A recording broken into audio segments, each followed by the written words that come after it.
ពងមន់ស្រែជួយព្យាបាលបញ្ហាសត្វពុះចឹកពុះខាំឬក៏សត្វមានពឹសខាំ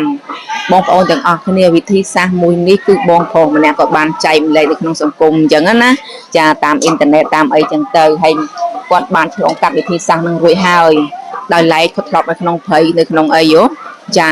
បងប្អូនទាំងអស់គ្នាយកពងមាន់យើងអញ្ចឹងមកចាពងមាន់សែយើងហ្នឹងហើយយើងចោះវាឲ្យប្រហោងមកល្មមបានហើយយកដែរកន្លែងដែលស្នាមចោះប្រហោងហ្នឹងទៅដាក់នៅកន្លែងដែលមានស្នាមពុះចឹកចាគាត់ថាធ្វើបានផលល្អមែនគឺគាត់ទៅគាត់ហ្នឹងចែកម្លែកទៅបងប្អូនទាំងអស់គ្នាហើយគាត់បញ្ជាក់ផងដែរគាត់ថាវិធីសាស្ត្រហ្នឹងមិនមែនចង់និយាយថាវិជាសាស្ត្រឬក៏គ្រូពេទ្យគេខ្សោយមែនទេដោយសារយើងនៅក្នុងព្រៃឬក៏យើងមិនមានអ្វីឲ្យជួយជំនួយបានយើងអាចសាកធ្វើតាមវិធីសាស្ត្រហ្នឹងសិនអញ្ចឹងណាចាហើយគាត់ថាអាចព្យាបាលបានមែនចាវាជាការចែកម្លែកដែលយើងអាចដឹងទាំងអស់គ្នាបានចាអរគុណ